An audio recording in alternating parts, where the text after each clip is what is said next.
warahmatullahi wabarakatuh. Waalaikumsalam warahmatullahi wabarakatuh. Innal hamdalillah wa syukurulillah, salatu wassalamu ala Rasulillah wa ala alihi wa sahbihi wa mawalah. A'udzu billahi minasyaitonir rajim. Bismillahirrahmanirrahim. Wal 'asri innal insana lafi khusr illa alladziina amanu wa 'amilus shalihat wa tawashaw bil haqq wa tawashaw bis sabr. Sadaqallahul azim. Ananda sekalian, dan tentu yang saya hormati, saya banggakan para ustazah, para ustaz yang berhadir pada kesempatan ini. Mengawali perjumpaan kita pada sore ini, tentu tidak ada kata-kata yang patut dan pantas selain dari kalimat thayyibah alhamdulillahirabbil alamin. Karena dengan rahmat dan karunia yang diberikan oleh Allah, kita diizinkan untuk bertemu di dalam halaqah yang kita laksanakan di Tawalik Putri Padang Panjang di masjid yang kita cintai ini. Salawat beriring salam untuk Nabi kita Muhammad sallallahu alaihi wasallam. Allahumma sholli ala Muhammad wa ala alihi. Pada pertemuan kali ini di hadapan Buya adalah para santriwati dari perguruan Tawalib bagian Putri. Ada satu pertanyaan yang perlu kita ungkapkan. Sudah benarkah Ananda datang dari tempat masing-masing li thalabil ilmi, untuk menuntut ilmu di perguruan Tawalib ini? Kita akan coba untuk menjawab. Mungkin kalau disebut apa temanya, itulah temanya. Kalau ditanya apa judulnya, itulah judulnya. Sudah tepatkah kita belajar di perguruan Tawalib? Itu judulnya. Jadi berupa pertanyaan yang jawabannya adalah uraian. Nah, ananda sekalian, Buya yakin seluruh kita yang hadir pada kesempatan ini semuanya sudah bisa memahami bahwa cita-cita tertinggi dalam kehidupan kita di dunia ini adalah bagaimana cara mendapatkan hasanah fid dunia dan kemudian juga hasanah fil akhirah, sesuai dengan doa yang selalu kita senandungkan, yang doa itu sering sekali kita baca. Bahkan rasanya tidak lengkap doa-doa itu kita baca tanpa kita tutup dengan doa ini. Rabbana atina fid dunya hasanah wa fil akhirati hasanah wa qina adzabannar. Itulah cita-cita tertinggi manusia, dimanapun dia berada, siapapun orangnya, dia ingin mendapatkan sesuatu yang dipesankan oleh doa ini. Dan orang tua kita mengutus kita ke sini juga dalam rangka itu. Bagaimana meraih hasanah fid dunia, kemudian hasanah fil akhirah. Inilah yang kita cari dalam falsafah kehidupan kita. Siang babi hari, malam babi minyak, ndak kayu yang jangan dikapiang, ndak ameh bungka diasah. Yang menjadi tujuan pokok adalah bagaimana meraih hasanah itu. Nah, kita perlu mempertanyakan apa jenisnya hasanah itu. Ya, banyak hal bisa kita ungkapkan untuk mendefinisikan hasanah. Satu diantaranya adalah hasanah itu adalah kesuksesan hidup, kedamaian hidup.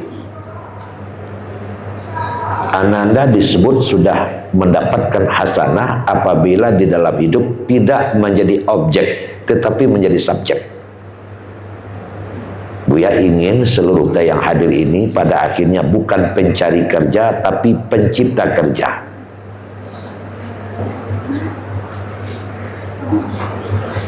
Karena kebahagiaan tertinggi itu terletak pada adanya kedamaian, adanya kenyamanan di dalam menempuh kehidupan di dunia ini. Lalu apa jalan yang bisa kita tempuh untuk mendapatkan ini? Nah, Buya akan ungkapkan sebuah penyampaian yang pernah disampaikan oleh Ibnu Umar. Apa kata Ibnu Umar? Kun fid dunya ka'annaka gharibun aw amirus sabil. Kamu hidup di dunia adalah seperti orang yang lewat di jalan. Itu yang perlu kita pahami sebentar dulu. Kamu hidup di dunia seperti orang yang lewat di jalan. Apa maknanya orang yang lewat di jalan? Tak lama kita hidup. Paling lama kita hidup seumur kita.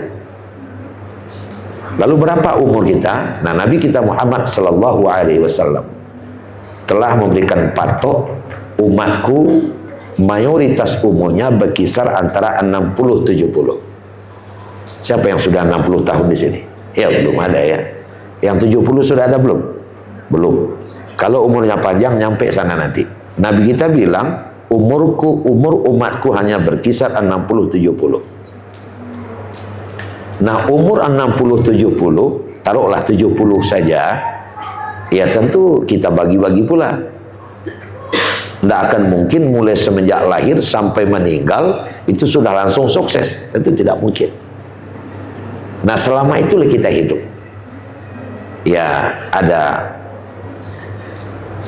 fase kita anak-anak, ada fase kita remaja, pemuda, dewasa, yang secara umum boleh kita penggal dua saja, fase menanam dan fase menuai.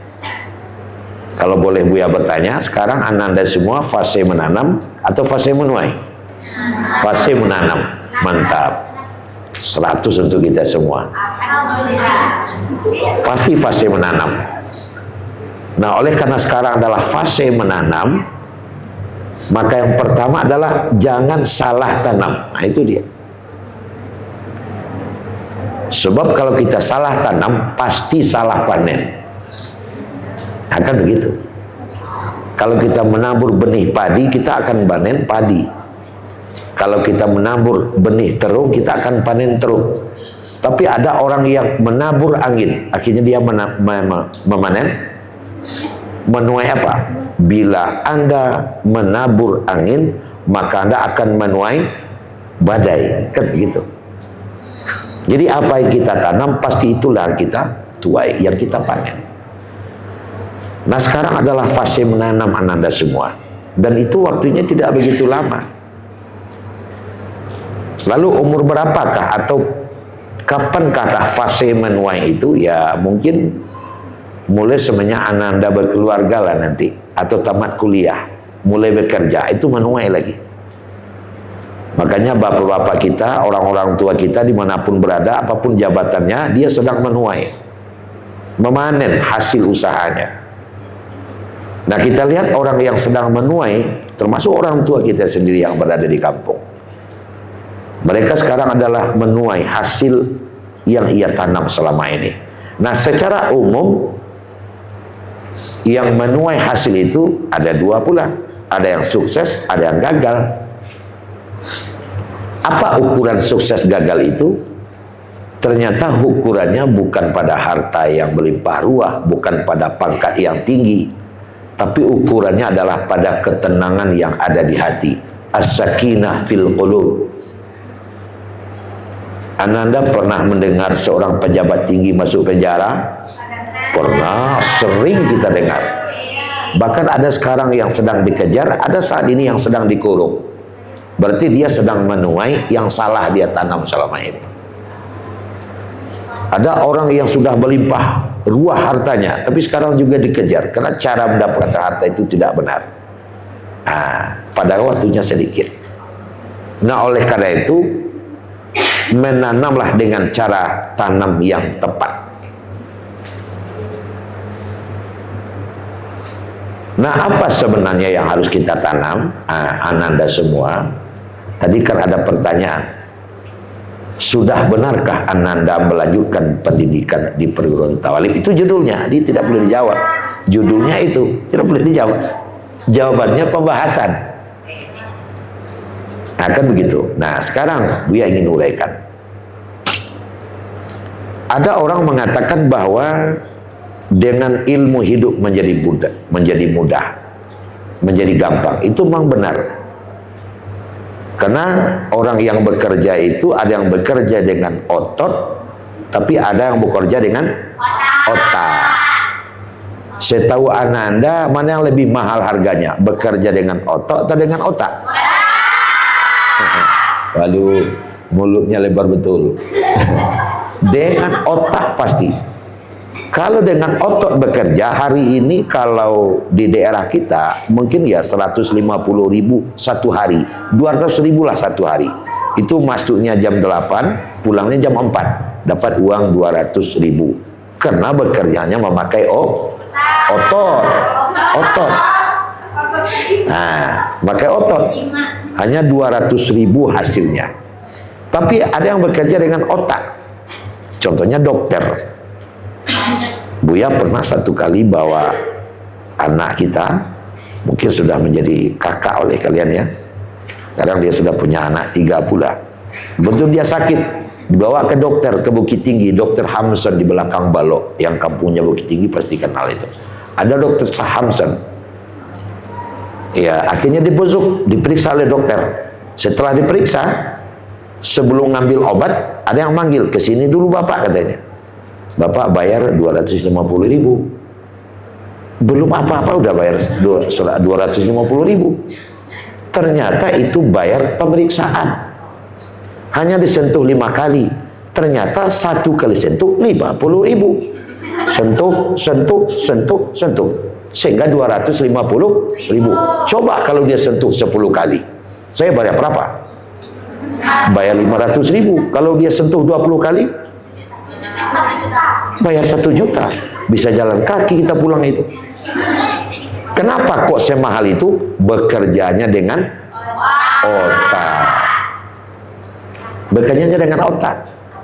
Nah, oleh karena itu maka kita berusahalah thalabil ilmi, mempercerdas otak kita ini. Karena ternyata orang yang bekerja mempergunakan otak harganya lebih mahal.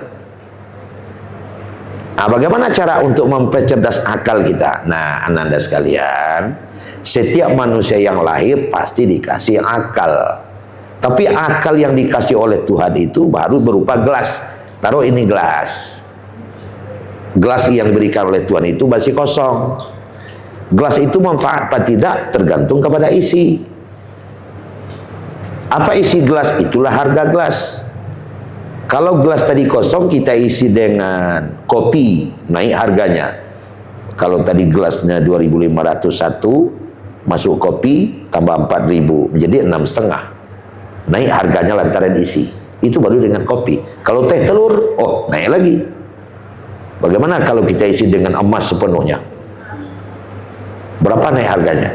Nah, otak kita adalah gelas. Tuhan hanya ngasih gelas. Isilah gelas itu dengan baik. Dengan apa harus diisi? Dengan ilmu. Makanya orang-orang itu, ya, makanya Victor Hagen, seorang ilmuwan Rusia, apa dia bilang? Orang yang akan meraih sukses hidup di dunia adalah dengan ilmu pengetahuan. Makanya perlu bersekolah. Itu pula lah yang melatar belakangi mak dan pak kita, orang tua kita ngantarkan kalian ke sini. Nah, makanya kita lihat di lapangan, memang orang-orang yang sukses itu adalah orang-orang yang berpendidikan tinggi, S3. Tapi ada juga S3 biasa-biasa saja. S3-nya apa? SD, SMP, SMA, kan S3 juga itu. Nah, kenapa? Karena makin tinggi pendidikannya, makin mahal harganya. Sampailah dia bersekolah ke luar negeri, sampai ke Mesir, sampai ke Amerika, ke Australia, Malaysia. Dalam rangka apa? Menggait ilmu pengetahuan. Karena hidup itu akan menjadi mahal harganya kalau kita menghadapi hidup dengan ilmu, seperti contohnya dokter tadi. Cuman sayang, beribu kali sayang, kalau Buya bertanya sama kita semua, menteri-menteri itu orang berilmu apa tidak? Pasti berilmu. Gubernur-gubernur berilmu apa tidak? Pasti berilmu. Tapi kenapa kok menteri ada yang masuk penjara? Kok bupati wali kota ada? Dia kena mencuri. Kena mencuri, kena melakukan hal yang tak benar. Berarti ilmu yang ia tuntut belum menjamin. Nah, belum menjamin. Kalau tadi dikatakan hidup itu akan dimudahkan dan akan gampang dengan ilmu, justru orang yang berilmu itu masuk penjara. Orang yang berilmu itu dikejar KPK, dikejar polisi. Bagaimana caranya? Oh, ternyata ilmu yang harus dicari itu harus ilmu yang tepat. Itulah pada awal tadi Buya uraikan. Jangan menanam dengan tanam yang salah. Nah, itu dia.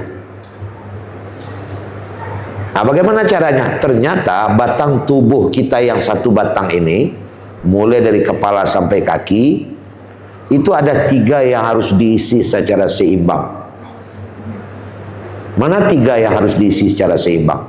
Pertama kepala, yang kedua dada, yang ketiga coba terka, perut. Perut harus diisi secara seimbang. Isi kepalanya, isi dadanya, dan isi perutnya. Isi kepalanya dengan ilmu pengetahuan, isi dadanya dengan agama, isi perutnya dengan makanan. Itu harus seimbang.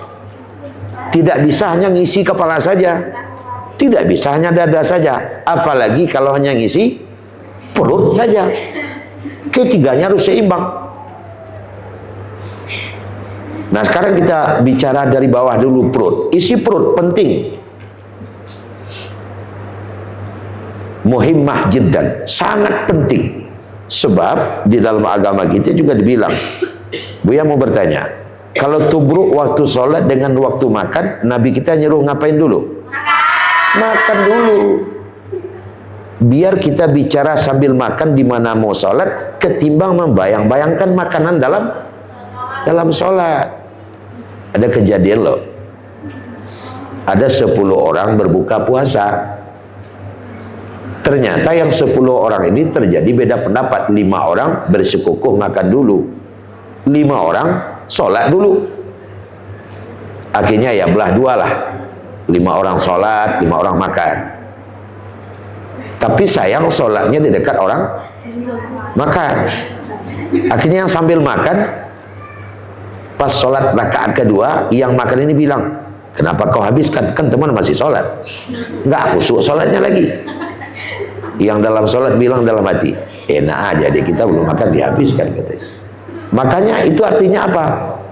Islam memandang perut harus berisi. Bahasa lainnya apa? Ekonomi. Siapa yang bilang Islam tidak bicara ekonomi? Makan dulu baru sholat. Oleh karena itu ekonomi, uang, harta mutlak harus ada. Karena tidak ada di atas dunia ini yang free. Tidak ada makan siang yang free. Bahkan kalau Ananda ke Jakarta, mungkin ada yang berasal di Jakarta udah tahu betul itu, mati pun bayar. Mati membayar. Coba bayangkan, apalagi masih hidup. Karena kuburan kita itu, tempat kita berkubur, itu ada iurannya tiap bulan. Coba kalau 3 bulan berturut-turut jadi dibayar, dibongkar itu mayat. Jadi mati saja membayar, apalagi hidup. Oleh karena itu ekonomi harus sehat. Nah, ada orang yang bekerja, oleh karena dia sadar ekonomi harus sehat, berbagai macam usaha dilakukan. Kullun ya'mal ala syakilati. Masing-masing punya profesi yang berbeda. Ada yang pedagang, mungkin ada orang tuanya yang pedagang. Ada yang bergerak di bidang jasa, ya mungkin pegawai, jadi guru ke sekolah, jadi pegawai ke kantor dan sebagainya. Tapi ada juga sebagai seorang penambang dan sebagainya. Pokoknya ada beternak, dia cari sumber usaha. Setiap kita wajib punya sumber kehidupan, masdarul hayah, sumber kehidupan untuk makan. Karena itu penting. Ananda semua kesini kan juga dibayar, makan dibayar, bedaknya juga dibayar, cucinya dibayar, SPP-nya dibayar. Tidak ada yang free di dunia ini. Barangkali bentar lagi akan ada undang-undang kentut bayar juga barangkali terima. Karena serba bayar. Memang hidup itu harga. Kalau kita kepingin dari Padang Panjang mau ke kampung kan bayar juga. Apalagi mau ke Jakarta, ke luar negeri harus bayar juga. Nah, bagaimana cara mendapatkannya? Ia berbagai macam usaha. Makanya Nabi kita bilang, akhsha ma khasyitu ala ummati al-kasal. Aku paling tak suka kalau umatku itu malas bekerja. Paling tak suka Nabi itu kalau orang malas. Dikit-dikit tidur, maka Nabi sangat malas melihat orang yang seperti itu. Hanyalah yang menjadi persoalan, carilah makan, perbaikilah ekonomi dengan keseimbangan isi kepala dengan isi dada. Karena kalau hanya kepala saja yang berisi, akhirnya seperti yang kita bilang tadi, ilmunya bisa jadi banyak, tapi dia bisa jadi buas. Kalau ilmunya banyak, dadanya kosong dari agama, dia bisa lebih buas dari binatang buas. Coba Anda bilang satu ekor binatang buas saja. Contohnya apa? Harimau. Harimau lapar, lalu orang yang tak punya agama juga lapar, maka berbahaya manusia lapar ketimbang harimau lapar. Harimau lapar dimasukkan ke dalam kandang kambing, yang di dalam kandang itu ada 6 ekor kambing, dia makan satu, harimau tidur. Lalu kita tanya, harimau kok tidur? Perutku udah kenyang. Coba kalau manusia lapar, 10 ekor itu habis. Kandang-kandang kambing itu diambil. Orang punya kambing juga dimakan. Tai-tai kambing dikemasin semua. Itu kalau manusia yang lapar. Nah, ada lagi analoginya. Sejahat-jahat sapi, sapi makannya tetap rumput. Tapi manusia jahat belum tentu makan nasi saja, tapi juga bisa makan batu, bisa makan besi. Sejahat-jahat sapi nggak pernah makan teman, tapi manusia jahat bisa makan teman. Fahim tunna? Betapa banyak manusia makan manusia hari ini. Tak pandang bulu siapapun dimakan. Sekarang gini, babi curi ubi, manusia curi ubi, mana yang paling berbahaya? Manusia lah. Babi curi ubi paling-paling 5 rumpun. Sehingga sang punya ubi pagi-pagi udah duduk menung. Kenapa bos? Babi masuk ke ladang aku, itu ada 5 rumpun habis. Itu yang mencurinya babi, hanya hilang 5 rumpun. Tapi kalau manusia yang curi ubi, bukan bawa perut, tapi bawa kijang tekap, bawa karung. Berapa banyaknya ubi yang hilang? 1 piring sawah, 1 hektar hilang 1 malam. Jadi kalau sama-sama pencuri, lebih bagus jadi babi ketimbang jadi manusia. Kalau mau profesi menjadi mencuri. Nah, logikanya apa? Makin pintar manusia kalau tidak ada agama, dia akan makin buas. Zaman bodoh orang belum berilmu pengetahuan zaman dulu, jadi maling. Paling-paling yang dimaling ayam. Zaman bodoh dulu curi ikan, paling-paling curi ikan pakai pancing. Dapat 1 lari, berapa ekor ikan orang hilang? Hanya 1 ekor. Tapi hari ini zamannya sudah maju. Orang curi ikan tidak dengan pancing lagi, dengan kapal selam. Tong 1 ton dibawa lagi. Makin pintar, maka bobot kejahatan Kalau dia berbuat jahat, maka bobot kejahatannya akan makin parah pula. Nah, hari ini maling-maling banyak berdasi. Maling-maling S3, maling-malingnya S2. Maka yang dicuri itu, Buya pernah baca satu majalah kerjasama Jerman Indonesia.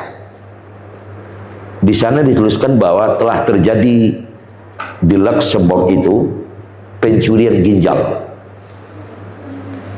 Anda tahu ginjal itu di mana? Dalam karung apa dalam tubuh? Dalam tubuh dicuri. Coba bayangin itu. Nah, ceritanya begini. Ada di satu tempat, di sana ada panti jompo, orang sudah tua-tua tapi belum tua banget lah. Jam 10 malam datang 3 orang pakai baju-baju putih, katanya dokter. Ibu, bapak, ada yang sakit? Ya, namanya orang tua. Ada yang bilang kaki sakit, ada yang bilang tangan sakit, ada yang punggung sakit, ada yang leher sakit, semuanya sakit. Karena sudah orang tua. Ya, bawa sini, dikasih suntik, dikasih vaksin, dikasih pel. 12 orang tua itu sudah pada pingsan. Dia ambil ginjalnya, diambil satu, diambil satu, diambil satu, diambil satu, dijahit lagi, dia bawa lari lagi ginjal orang. Besok jam 10 itu kamar yang satu belum dibuka. Petugas pada bingung. Kenapa kamar yang satu ini belum dibuka? Diketuk pintu. Tidak ada tanda-tanda dibuka, tapi ada sayup-sayup orang menangis. Didabrak, ternyata 12 orang tua nggak bisa berdiri lagi. Diperiksa, ternyata hanya punya ginjal satu seorang lagi. Ginjalnya dicuri. Nah, kalau ginjal dalam tubuh saja dicuri, pertanyaannya adalah, itu malingnya bodoh apa malingnya pintar? Pintar malingnya. Tapi kalau curi telur ayam itu maling bodoh.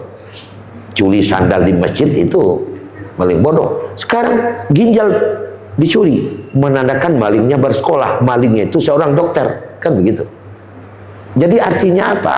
Kalau ilmu pengetahuannya sudah terlalu tinggi tapi tidak ada agama, itu makin parah. Karena ada istilah, Ananda Buya tahu pasti sudah ngerti.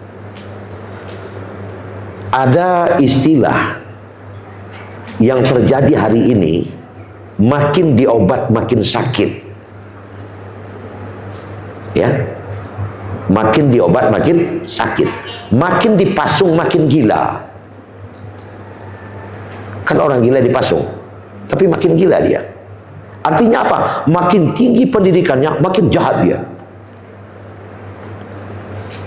Kemarin ini kita dengar ada 332 orang tertangkap.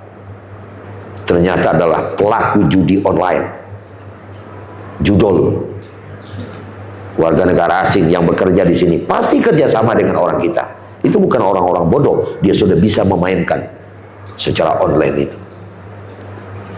Jadi berbahaya sekali kalau kepalanya penuh isi ilmu tapi dadanya kosong. Nah, oleh karena itu,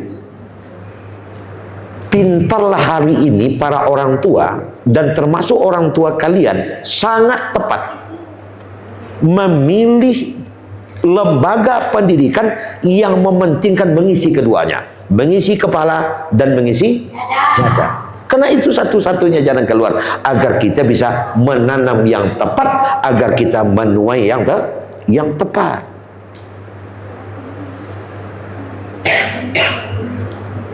Parah kita. Sulit kita bayangkan kalau kepala kita penuh dengan ilmu pengetahuan.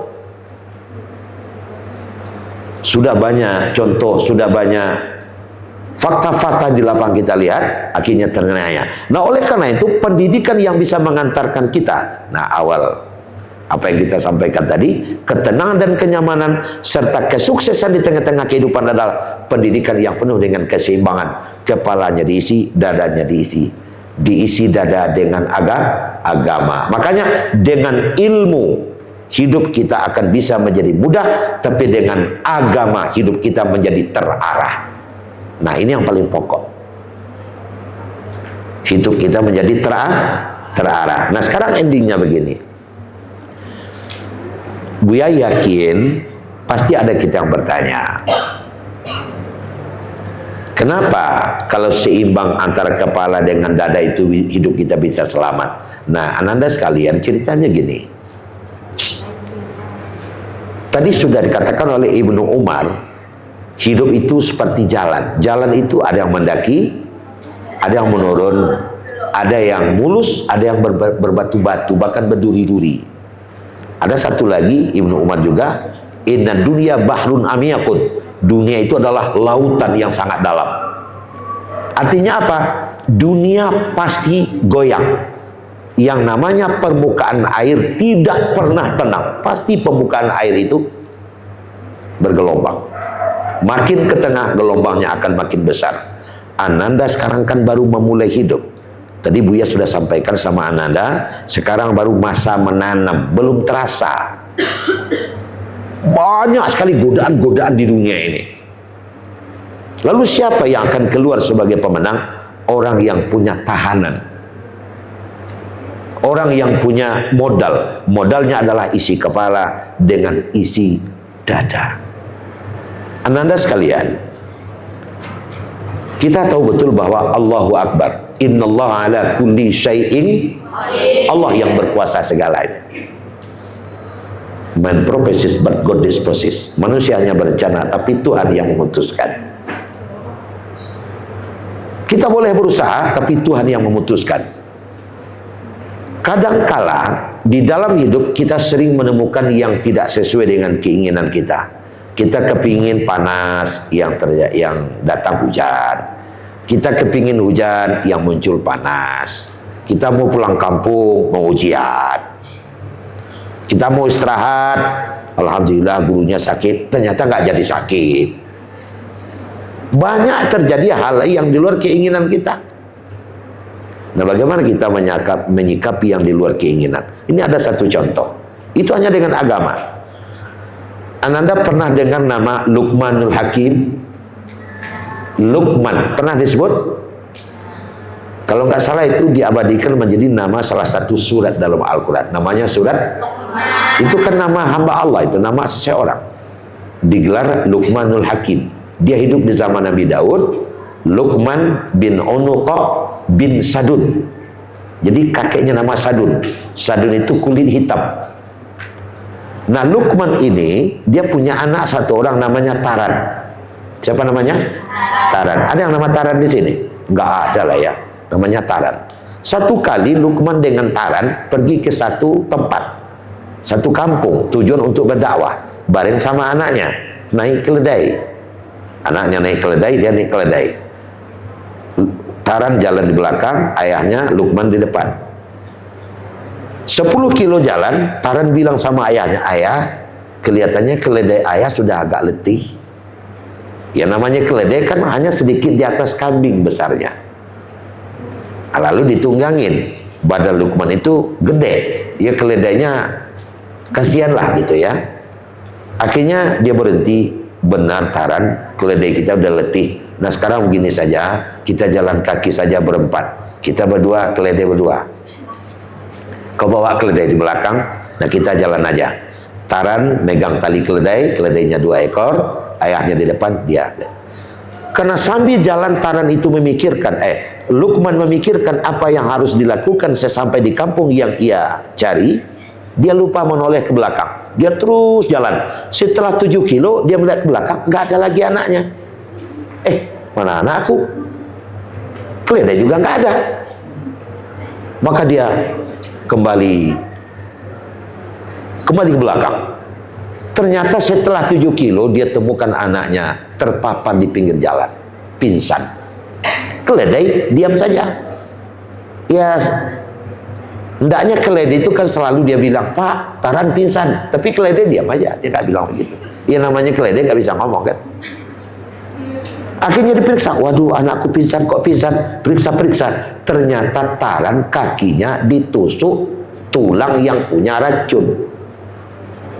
Pingsan, pulang yang punya racun, pingsan dia. Dalam sejarah kita baca, dia cabut itu tulang pakai giginya. Pakai giginya. Nah setelah diobatin, keluarkan darahnya, maka Taran pun siuman. Taran langsung bilang, ayah aku minta maaf, nggak sempat aku bilang sama ayah aku pingsan. Nggak apa-apa nak, ini musibah, kita harus sabar. Datang seorang pemuda. Pemuda itu menangis merunta-runta. Luqman jadi bingung. Yang tertusuk tulang anakku, yang menangis kamu. Bapak, saya menangis bukan karena anak bapak. Saya menangis karena kagum dan heran betapa Allah sayang sama bapak dan anak bapak. Kenapa kau bilang sayang? Bapak, saya tahu bapak akan pergi ke kampung itu. Bapak tahu enggak, setengah jam yang lalu kampung itu dihancurkan oleh Allah dengan banjir besar. Seluruh penduduknya meninggal dunia. Kalau bapak, anak bapak tidak tersusuk tulang, maka bapak akan nyampe ke situ, bapak juga ikut meninggal. Akhirnya Luqman bilang, Alhamdulillah. Kan bisa saja Allah menyelamatkan seseorang dengan cara begitu. Fahimtum nah? Nah, mungkin Anda semua kadang-kadang ditusuk duri. Jangan heboh dulu, jangan ngambek dulu. Bisa-bisa saja Allah sedang memberikan sesuatu kepada kita dengan cara Allah pula. Nah, ini ditangkap dengan apa? Dengan kepalakah ditangkap mana ini, atau dengan dada? Dengan dada, dengan iman, dengan ilmu.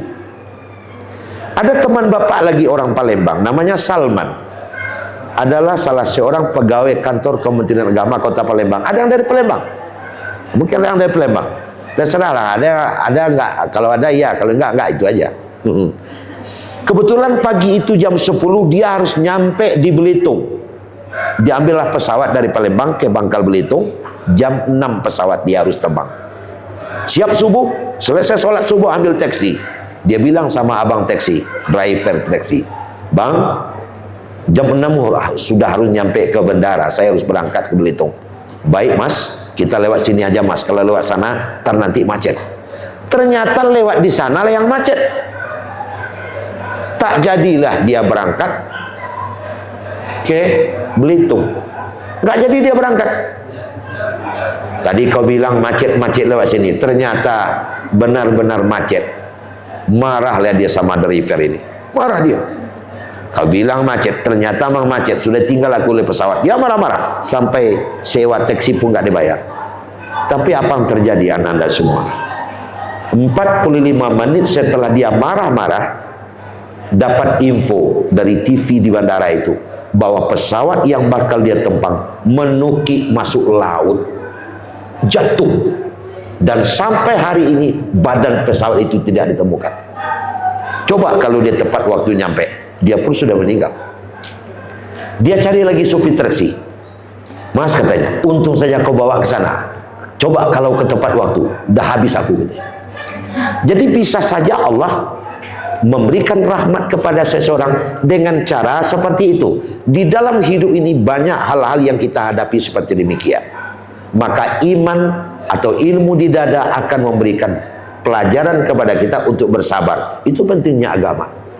Dan banyak yang lain-lain lagi. Oleh karena itu kepada ananda semua, langkah yang ananda lakukan ini sudah sangat tepat. Oleh karena itu hanya satu kata saja, sungguh-sungguhlah belajar, rajin belajar dan raih ilmu pengetahuan. Kami dan kita di perguruan Tawalib, ya, kita sedang merancang. Nanti kalau ananda sudah mendapatkan di sini SLTP, SLTA, MTS dan KUI sudah ditamatkan keduanya, mau kemana terserah. Kenapa? Dada kita sudah berisi. Itu yang Buya berikan contoh tadi, anak Buya Saiful Habib. Saiful Habib sekarang dia adalah kepala BSI Kota Pekanbaru. Dia tamat sini.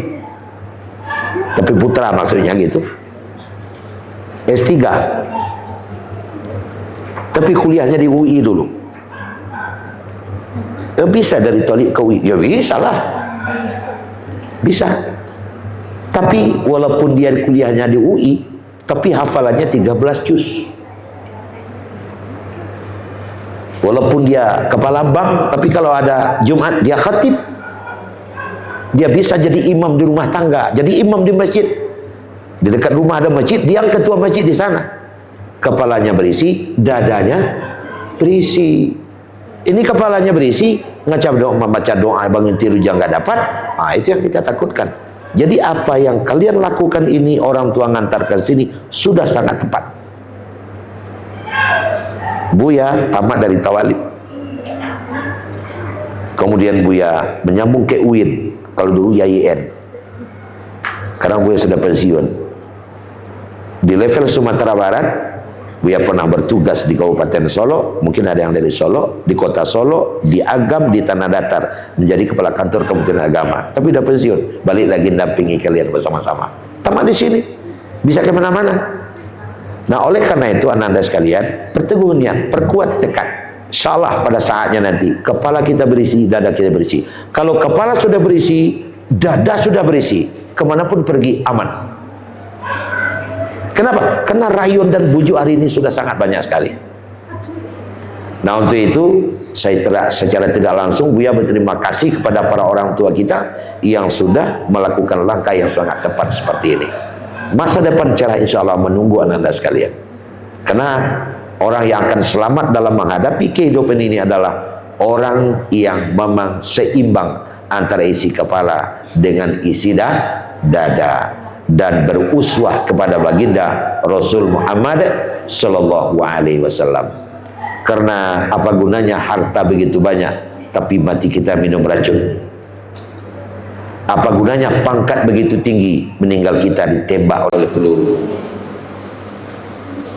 Pulau Pandan jauh di tengah, di balik pulau Angsa Dua, sudah hancur badan di kandung tanah, jasa baik dikenal jua. Begitu adanya. Khairun nas may yanfa'unas. Manusia terbaik adalah manusia yang paling banyak berguna untuk manusia lain. Insya Allah nanti anda semua akan jadi orang yang seperti itu. Amin ya rabbal alamin. Kemana pergi orang akan jadi senang, kemana pergi orang akan menjadi damai, bukan kemana pergi orang menjadi kacau.